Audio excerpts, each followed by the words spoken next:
Assalamualaikum warahmatullahi wabarakatuh. Perkenalkan, nama saya Sarah Suci Lestari dari Prodi D3 Keperawatan Belitung.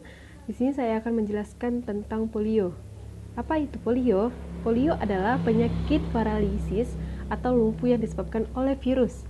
Agen pembawa penyakit ini sebuah proses yang dinamakan poliovirus, masuk ke dalam tubuh melalui mulut, menginfeksi saluran usus. Virus ini dapat memasuki aliran darah dan mengalirkan ke sistem saraf pusat, menyebabkan melemahnya otot dan kadang kelumpuhan atau paralisisnya. Etiologi poliomyelitis atau polio adalah virus polio, virus RNA yang berasal dari famili Ficonaviridae.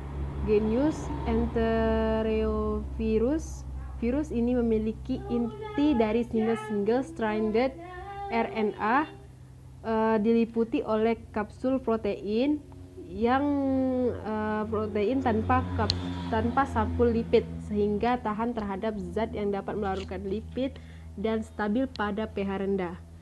Virus polio dapat dinonaktifkan dengan panas, formaldehida, klorin, dan sinar ultraviolet. Virus polio yang menyebabkan poliomyelitis atau paralisis infantil terdiri dari 3 jenis strain antigen atau serotif virus polio liar, yaitu tipe 1, tipe 2, dan tipe 3. Hanya manusia yang diketahui sebagai reservoir virus polio. Orang dengan defisiensi imun bisa menjadi karier asimptomatik dari virus. Poliomyelitis dapat dibagi menjadi 4, yaitu poliomyelitis asimptomatis setelah masa inkubasi 7-10 hari, tidak terdapat gejala karena daya tahan tubuh yang cukup baik, maka tidak terdapat gejala klinik sama sekali. Yang kedua, poliomyelitis abortif diduga secara klinis hanya pada daerah yang terserang epidermi, terutama yang diketahui kontak dengan pasien poliomyelitis yang jelas. Yang ketiga, poliomyelitis non paralitik. Gejala klinik hampir sama dengan poliomyelitis abortif, hanya nyeri kepala, nausea, dan muntah lebih hebat.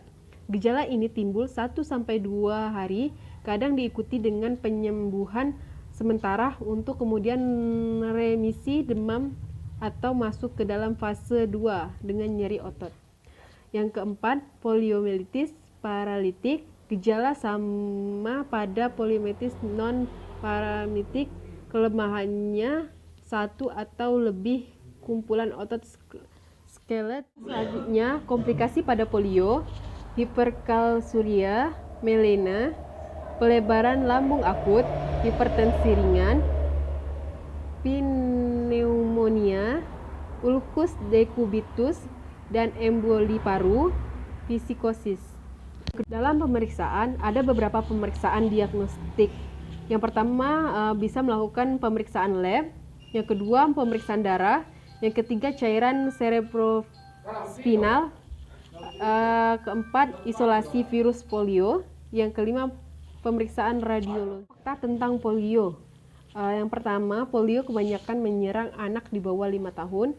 Yang kedua, di antara 200 infeksi yang menyerang tubuh, hanya 1 infeksi yang bisa menembus sistem imun tubuh kita.